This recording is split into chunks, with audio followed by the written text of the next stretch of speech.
안녕하세요. 김유갑의 경제부동산입니다. 구독, 좋아요 부탁드립니다. 미국에서 큰일이 터졌습니다. 무조건 현금을 쌓아야 합니다. 금리 인상과 긴축정책 후유증으로 2023년 미국의 경제성장률이 마이너스로 급추락합니다. 또한 세계를 움직이는 3대 축인 미국과 유럽, 중국이 부동산발 경제위기에 노출된 상황입니다. 이제 믿을 것은 현금밖에 없는데 바야흐로 곧 떼돈을 벌 날이 오고 있습니다. 유료상담은 010-3999-8808 제가 직접 매수와 타이밍 입지를 추천해 드립니다. 주말 전화 환영합니다. 미국에서 큰일 터졌다. 무조건 현금 쌓아라. 지금 집회가 깜짝 놀라고 있죠. 미국에서 어떤 일들이 벌어지고 있을까요? 우선 무조건 현금을 쌓아라. 여기에는 많은 의미가 있어요. 꼭 이대로 하시는 게 좋습니다. 지금도 주식, 지금도 가상화폐, 지금도 부동산 거기에 묶여 있습니까? 자, 주식 매도하세요. 매도하세요. 손해를 봤어도. 지금 여기 당분간 박스권 장세나 더 내려가거나 그 둘 중에 하나인데 절대로 바로 반등하지 않습니다. 부동산도 가급적이면 매도하는 게 좋습니다. 계속 빠질 거예요. 가상화폐?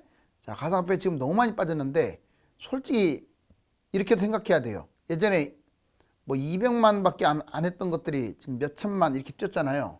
거기까지도 내려갈 수도 있어요. 지금 가상화폐가 문제가 뭐냐면 이것저것들이 붕괴되고 있단 말이에요. 달러는 무난한데 너무 달러로 많이 바꾸지 마세요. 현금 보유, 우리나라 돈 보유해도 돼요. 은행 예금, 그래요. 은행 예금 5천만 원까지는 보장이 된다고 했잖아요. 다만 1금융권 5대 은행은 괜찮아요. 몇 억씩 있어도. 2금융권이 문제죠. 그런 데는 5천만 원 이상 넣으면 안 됩니다. 분산 예치 ELS라고 있어요. 자, 뭐 채권 플러스 주식 플러스 뭐 해가지고 원금 손실 보는 거 이거 하면 안 돼요. 이거 하지 마시고 다 빼버리세요. 사업 축소, 사업을 이 시점에서 확장시킨다는 것은 자살골 넣는 거예요. 이 ETF 매도, ETF도 주식의 일종이죠. 절대 하면 안 됩니다. 지금은 무조건 현금 보유해라. 꼭 이런 거 갖고 있는 사람들 던져라. 자, 미국발 세 가지 대학제를 정리해 볼게요. 내년 미국 경제 성장률은 0%대. 아, 진짜 심각하지 않나요? 침체 늪에 빠지나. 먼저 금리 인상, 두 번째 자산 거품, 세 번째 국제적인 문제. 먼저 미국발 세 가지 문제. 금리 인상 볼까요? 자, 미국 물가가 0%에서 최고 9까지 올라간 거예요. 요즘 좀 내려왔죠? 자, 금리 인상도 0%에서 4.5입니다. 내년 아마 5%까지 찍고 정체하다가 내려갈 것 같아요. 긴축정책, 인플레이션, 이게 아주 심각하다 보니까 계속 돈을 수거하는 정책, 23년 내내 긴축정책이 지속될 가능성이 높습니다. 그리고 내년부터 본격적인 경기 침체가 이루어집니다. 2023년 경제 성장률이 0%대. 미국 같은 경우는 마이너스까지도 지금 예상을 하고 있어요. 미국이 5% 이렇게 성장하는 나라였는데 심각하죠? 자, 금리 문제. 물가가 급등하고 신흥국 경제 충격을 주고 경제 침체를 가속화시키는 게 지금 급격한 금리 인상 때문이에요. 바로 이게 코로나로 인한 일들이죠. 자, 미국 문제가 여기서 끝나지 않습니다. 자산 거품. 자, 집값 거품 2021년 19%나 뛰었어요. 미국이. 22년 올해 와서도 20%나 뛰었어요. 34년 만에 최대 거품입니다. 예전에 자 2007년 글로벌 금융위기, 미국발 금융위기가 터질 때보다도 집값 거품이 더 심해요. 주가 거품 나스닥 놀라지 마세요. 2009년 자 1,500밖에 안 했던 것이 13,381 9배까지 뛰었다는 거. 거품 붕괴 08년 집값 50% 정도 얼마든지 폭락합니다. 이건 미국만의 문제는 아니에요.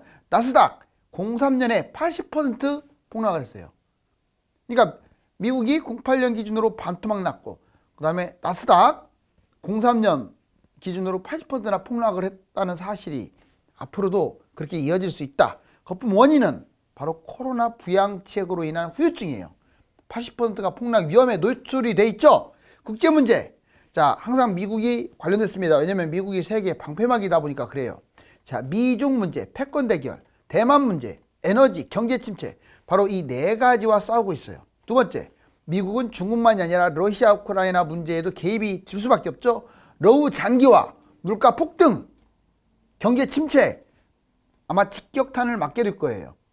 그렇게 되면 신흥국들은 파산, 미국의 금리 인상, 환율 가치 급락, 이게 또 완전히 끝난 게 아니거든요. 경제 위기, 도돌이표처럼 반복될 겁니다. 자, 이거 한번 별표를 쳐볼게요. 자, 이제 이거 아마 여러분들 그래프 다 외우셨을 거예요. 예, 80년대부터 이렇게 올라갔다가 이게 일본발 91년 쭉 떨어졌는데 생각보다 많이는 안 빠졌죠. 자, 그리고 일본발 문제하고 IMF가 같이 부각되면서 일기 신도시 공급폭탄이 터져서 이게 떨어진 거예요. 잃어버린 10년. 그 다음에 쭉 올라가네요. 올라가다가 이번에 미국발하고 2기 신도시, 신도시하고 경제 위기나 침체가 맞물리면 이런 사단이 나는 거, 이렇게 떨어지는 거 보세요. 근데 생각보다 이렇게 덜 떨어진 것으로 보이는 이유를 가르쳐 줄게요. 이게 거의 다 수도권 중심으로 뛰었어요. 지방은 많이 안 뛰었다고요. 그러니까 오히려 지방은 이때 올랐어요. 이때. 그러다 보니까 조금 떨어지는 것으로 보이지, 만약 수도권으로 본다면 이렇게 내려와요. 근데 이번에 보세요. 이번에는 수도권이든 지방이든 완전 난리 났습니다. 왜 가파르게 이렇게, 이건 예측입니다. 지금 떨어지는 건 현재 이만큼 내려왔는데 왜 이렇게 가파르게 떨어지냐면 이제는 수도권 지방이 몰락을 하기 때문에 그래요. 이때는 지방이라도 띄워줬는데 이때는 동시에 떨어지니까 아마 거의 2018년 수준까지도 내려올지도 몰라요. 이제 미국, 중국, 유럽 경제 위기에 대비하라. 자, 이게 영국 고물가 에너지 위기에 영세업체가 줄폐업한답니다. 이건 영국만의 문제가 아니라 지금 유럽이 에너지 난을 이번에 과연 이겨낼 수 있을지, 러우 전쟁으로 인한 에너지난을 극복할 수 있을지. 유럽 경제 위기. 자, 8월 소비자 물가 9.1%로 사상 최고치. 그러면서 10%까지도 또 올라갔었죠. 유럽이. 그리고 이제 조금씩 내려가는, 처음으로 내려간 추세. 경제 침체 심각합니다. 에너지 대란, 물가, 그리고 이번에 겨울에 난방. 자, 경제 침체 2023년 0% 또는 마이너스 성장이 예고됩니다. 자, 미국 경제 위기. 자, 미국 물가 8에서 9%. 여기까지 꼭지를 찍고, 자, 기준금리 계속 인상되고 내년 3월달까지 5%를 찍을 전망입니다. 자, 그 다음에 부동산 주가 거품이 만약 붕괴되면 미국은 주가도 거품이 세계 1위예요. 자, 경제 위기가 확산될 겁니다. 경제 침체가 장기화, 설령 경제 위기가 안 터지더라도 경제 침체는 100% 옵니다. 2023년 미국의 경제 성장률 0%대, 아까 마이너스로 떨어질 수도 있다고 했잖아요. 자, 중국은 공산주의 국가로서 사실 유럽, 미국하고 견줄 수 없을 만큼 심각해요. 경제 25% 비중을 차지하는 부동산이 파산, 미분양, 빈집에 넘쳐나는데 숨기기 급급해요. 지금 통계 조작. 자, 빨갱이들의 공통점, 공산주의의 공통점은 바로 조작입니다. 경제 성장률 2022년 3%대, 이것도 믿지를 못하겠어요. 아무튼 내년에 4% 정도로 그나마 회복할 것으로, 중국만 내년에 올라갈 것으로. 왜? 올해 봉쇄를 많이 했잖아요. 그렇지만 중국이 과연 이 부동산 문제, 기타 여러 가지 문제 당면에 있는데 이런 성장률을 거둘 수 있을지 봐야겠어요. 금융체계가 중국은 사실상 붕괴됐어요. 코로나 봉쇄로 인해서 엄청난 문제에 노출됐고, 또 사실상 통제 불능 상태에 빠졌습니다. 1인 독재 상태를 펼치다 보니까 국민들이 계속 좀 막 들고 일어나고 있잖아요. 무주택, 소자본, 투자 절대 금지. 자, 이제 무주택자한테 꼭 부탁하고 싶은 얘기가 있어요.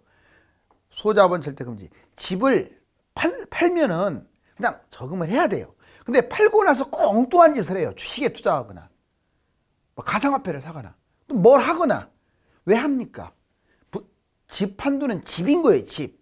그리고 주식, 가상화폐 이걸로는 절대 돈 못 벌어요. 자, 무주택자, 부동산 투자자 포기하지 말되 현금을 보유해라. 이거 보세요. 자, 무주택자 소자본 절대 금지. 주식, 가상화폐 제가 금지하라고 하잖아요. 지금은 하지 마세요. 나중에 하더라도. 위험 자산 투자, 주식, 가상화폐 이거 절대 안 올라가요. 당분간 손해보고. 원인, 자본이 적고 소액 투자 한 방을 노리다 보니까 집 사기는 좀 부족한 것 같으니까 여기다 투자하는 거야. 그러지 말라고요. 5천만 원으로도 얼마든지 부동산에 투자할 수 있다고 제가 하잖아요.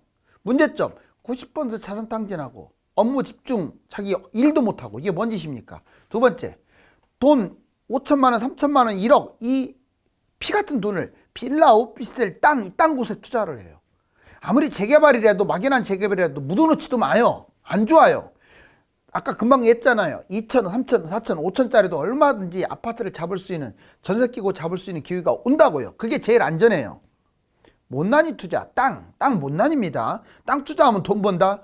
그거는 돈 있는 사람들이 정보를 알고 살 경우나 얘기지, 웬만한 사람들은 거지 되는 거예요. 뛰지도 않고. 또 땅은 세금이 세요. 빌라, 상가, 외곽에 있는 아파트, 나홀로 아파트나 이런 걸 잡게 되면 큰일 나요.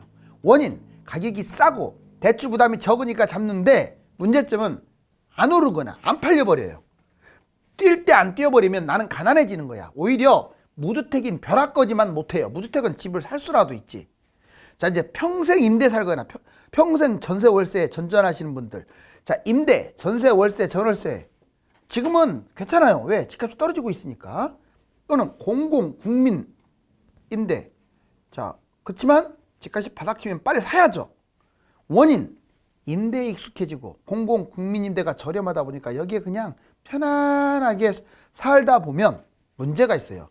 내가 거기에 얼마가 돈이 있든지 간에 화폐 가치가 하락함으로써 나는 집 있는 사람에 비해서 평생 가난해지는 거예요. 그리고 설령 이제 또 이런 데 살게 되면 저축을 또 안 하게 돼요. 저축을. 어떤 집을 사야겠다는 의지라도 있어야 돈을 모으게 되는데, 절대로 연세 드신 분, 어떤 생활력이 없는 분들은 어쩔 수 없지만 젊은 분들, 특히 50대, 60대를 할지라도 돈을 벌 수 있는데, 그냥 임대, 공공임대, 국민임대, 월세, 전세, 여기 전전긍긍 하지 마세요. 자, 경제위기, 자산 대폭락. 보시면 이제 주식, 비트코인, 부동산, 달러, 금, 이거에 경제위기, 자산가치 대폭락인데, 자, 이거의 역사를 한번 여러분들이 들으셔야 돼요. 먼저 주식부터 볼까요? 자, 코스피 아마 이번에 금융위기 터지면 1000까지 갈 겁니다. 왜냐? 코로나로도 1400으로 분기됐던 거죠, 코스피가. 그러면 경제위기 터지는데 우리나라가 아니라도 다른 나라가 터져도 자, 1000까지 내려옵니다. 그럼 마이너스 70%예요. 꼭 기억하세요. 나스닥은 더 위험해요. 왜 미국 나스닥 투자하면 안전하다고요? 더 위험하다고요. 얘들은 2500까지 떨어지기 때문에 85%. 우리나라 거는 그나마 좀 저평가됐어요. 자, 코스피 2007년 기준 플러스 15%입니다. 현재. 자, 나스닥 2007년 기준 플러스 60%예요. 나스닥 미쳤습니다. 다우도 마찬가지예요. 자, 코스피 3,300 고점 찍고 현재 마이너스 33% 이게 내려왔죠. 2,200에서 지금 딱 끝났죠. 나스닥 자 16,000선까지 올라가는데 현재 만에서 왔다 갔다 하니까 약 30-40% 정도 빠졌고, 이번에 비트코인 보실래요? 자, 비트코인은 경제위기 전에 6만 달러대까지 찍었는데 얘 떨어지면 6,000달러까지 그냥 수직 낙하할 수 있어요. 지금 15,000에서 왔다 갔다 하고 있는데 여기 보세요. 90% 떨어질 수 있어요. 6,000이 아니라 뭐 3,000도 떨어질 수 있고, 이건 바닥이 없어요. 고점 생각해서 내가 많이 잃었다 이것만 생각하지 마시고 지금이라도 털어내고 기회를 봐서 사는 게 어떨까. 자, 비트코인 상승폭 2015년 200달러에서 출발했던 게 이렇게 뛴 거예요. 그럼 150배 뛰었네요. 이거 왜 삽니까? 자, 비트코인 고점 대비 현 시세는 마이너스 80%지만 바닥에서 따지면요 150배 뛰었다고요. 자, 여기 보세요. 이제 부동산, 아파트 경제 위기, 폭락 사이클. 꼭 경제 위기가 아니래도 이번에 내년에 떨어지면 전국 다 반토막 날 거예요. 50%. 금매 기준으로 다 50%. 많이 떨어지는 것은 60, 70까지도 나오겠죠. 아파트 아닌 것들은 들 뛰니까 얘들은 25% 정도 마이너스로 보고 있습니다. 그렇다고 좋은 게 아니에요. 들 뛰고 들 올라가는 게 안 좋은 거예요. 많이 떨어지더라도 많이 올라가는 게 좋은 거예요. 그게 아파트가 좋다는 거죠. 자, 하지만 바닥에서 잡아야죠. 아파트 상승폭 2013년 기준 무려 250%. 비아파트는 얘가 250%뛸 동안 50%밖에 안 쪘어요. 아파트 고점 대비 현재 얼마큼 빠진 줄 아세요? 마이너스 30%입니다. 전국 평균이 마이너스 30% 떨어졌어요. 10억이면 7억으로 지금 떨어졌다 이거죠. 자, 비아파트 아닌 것들은 15% 떨어졌고. 달러 볼까요? 자, 달러 경제위기 현재 1259원 이걸로 이제 여기까지 지금 내려온 상태입니다. 많이 치고 가다가. 자, 금융위기 터지면 1,600원 정도로 예상이 돼요. 그 전에 금융위기를 비교해 봤을 때. 만약 금융위기가 터지면 플러스 20%를 먹지만 금융위기가 안 터지면 더 잃을 수 있으니까 지금은 좀 지켜보자고요. 그 다음에 1997년 IMF 때 1,900원까지 뛰었어요. 자, 얘는 무려 플러스 80%. 만약에 1,900원까지 올라간다면 엄청나죠. 그리고 미국발 금융위 때는 1,580원. 플러스 50%나 뛴 기억이 있습니다. 그리고 달러 1,580원 고점 대비. 그러니까 이게 1,580이 미국발 금융위기 고점 대비로 지금 따진다면 1,259원이니까 약 마이너스 18% 내려온 상태지만 저점 1,000을 따진다면 역시 18% 올라온 상태니까 딱 중간이라고 볼 수 있어요. 그래서 무조건 달러를 투자할 필요는 없습니다. 금 현재 1g당 73,638, 경제위기 9만원.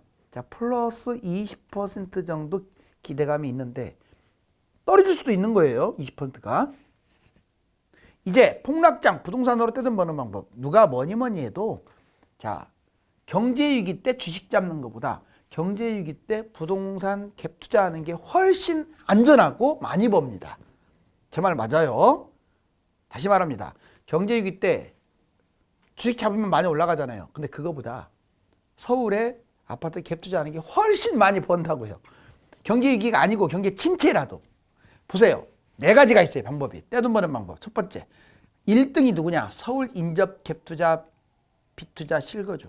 이 3가지입니다. 자, 매입. 서울이 가장 좋고 서울 인접 경기도도 괜찮고 전국에서 많이 떨어진 명품, 지방도 명품 많이 떨어진 것들. 안 떨어지면 안 좋아요. 자, 수익률 순서는 이겁니다. 꼭 기억하세요. 전세 끼고 투자한 게 제일 많이 벌고, 그 다음에 빚을 좀 얹어서 실거주하는 게 2번째 벌고, 아예 빚 없이 실거주하는 게 제일 돈을 못 법니다. 3번째 방법, 폭락장 상급지 500세대 이상 이런 것들을 매입해야지 나홀로 이런 거 매입하면 안 돼요. 2번째, 자, 3기 신도시라든가 서울, 딱 다른 데 필요 없어요. 3기 신도시하고 그것도 좋은 곳, 서울도 좋은 곳. 자, 분양권 미분양. 왜냐하면 내년에는 이거 분양권 전매가 가능하니까 이 3가지는 하나예요. 매입, 서울 유망 대단지, 3기 신도시, 전국 유망 대단지. 이거를 무조건 분양받으라는 게 아니에요. 상황을 보면서 넣을까 말까를 판단해야 돼요. 이제는 집값이 폭락장에 접어들었으니까. 수익률 순서, 분양으로 따지면 서울 지역 유망이 1번, 그 다음에 3기 신도시 이게 2번, 경기도의 유망이 3번, 전국의 유망이 4번인데 웬만하면 서울 유망이나 3기 특급 신도시 아니면 넣지 마세요. 경기도 그냥 재개발 재건축, 지방의 재개발 재건축 지켜보는 게 좋아요. 자, 방법. 폭락장, 지역별 명품, 분양권, 미분양. 그때 꼭 매입하세요. 이번에 3번째. 나는 집이 있다. 그럼 어떻게 하느냐. 상급지 비싼 아파트로 갈아타세요. 지금 매도하는 게 가장 좋긴 해요. 그리고 고가 아파트를 바닥에서 매수하는 거야. 그럼 수익률이 최고죠. 자, 월세 버티기. 월세로 버텼다가 바닥 치면 잡아요. 하락 과정에서 매도. 2번째는 하락 과정에서. 지금은 매도 안 하더라도 좀 이따 매도. 그리고 바닥에서 비싼 아파트를 매수하는 거예요. 자, 계속 떨어지니까 과정에서라도 매도해야겠죠. 자, 3번째. 이제 하다못해 바닥에서라도 갈아타야 돼요. 더 좋고 더 많이 떨어진 고가 아파트로 갈아타라. 안 갈아타고 가만히 있는 게 최악입니다. 정리하면 지금 던지고 버텼다가 바닥에 사는 게 제일 좋고, 또는 하락 과정에서 매도하고 바닥에 사는 게 2번째 좋고, 그냥 바닥에서 갈아타는 게 3번째 좋고, 아예 갈아타지도 않고 그거 끝까지 끌고 가는 사람이 제일 안 좋아요. 이제 이번엔 4번째. 나는 1주택이지만 자녀 앞으로 하나 매입할 수 있고, 또는 추가로 내 앞으로 매입할 수도 있어요. 금매를 잡든 분양을 잡든. 자, 보세요. 보유주택 위에 다주택이 되더라도 일시적 2주택 활용할 수도 있고, 또는 분양권, 미분양은 주택수에 들어가지도 않고 하니까 뭐 추가로 기존 주택이든 분양 관련된 것이든 매입을 하세요. 2번째, 자녀 현금 증여 후에 자금에 맞게 아파트 추가 매입. 이때 바닥에서 자녀들 매입 안 하면 언제 하겠어요? 그리고 본인 혹은 자녀 바닥장에 이번에는 분양권, 미분양, 계약금 5%, 10% 좋은 것들 넘쳐나잖아요. 자, 해줘도 됩니다. 총 4가지 방법 꼭 기억했다가, 마지막으로 금액대별 갭 투자 수익률을 볼까요? 이건 여러 번 얘기했어요. 자, 1억 갖고 투자해도 엄청나게 6억 아파트가 단순하게 3억으로 떨어졌어. 그럼 3억은 1억이면 잡을 수 있잖아요. 갭 투자. 그럼 3억 아파트는 서울 같으면 6억 회복하고 9억으로 갑니다. 순수익 6억이나 뛰었네요. 대부분 서울하고 수도권 소형 아파트가 여기에 해당돼요. 자, 1억 투자해서 6억 벌어요. 이번에 3억 갭 투자. 자, 15억 아파트가 8억으로 떨어지면 8억 아파트 3억 또는 4억이면 갭 투자할 수 있어요. 자, 8억 아파트가 22억까지 보통 가요. 그러면 순수익이 15억이네요. 서울의 한강변 아파트들 주로 얘들이 그렇죠. 3억이나 4억에 갭 투자하게 되면 무려 15억이나 수익률을 거둘 수 있고, 자, 7억 갭 투자. 35억 아파트가 15억 반토막 날 수 있습니다. 떨어지면 이거 7억이면 잡잖아요. 자, 15억 아파트가 무려 45억까지 갈 겁니다. 왜? 30억이 떨어진 거라서. 순수익은 30억. 강남 아파트가 여기에 해당되네요. 자, 15억은 이제 꼬마 빌딩과 관련된 거예요. 지금 위기에 이 돈의 물결 보세요. 위기는 바로 이 떼돈을 벌 수 있는 기회입니다. 코로나 후유증으로 심각한 인플레이션과 급격한 금리 인상을 겪었으며 이제부터 경기 침체에 따른 자산 붕괴에 대비해야 합니다. 감사합니다.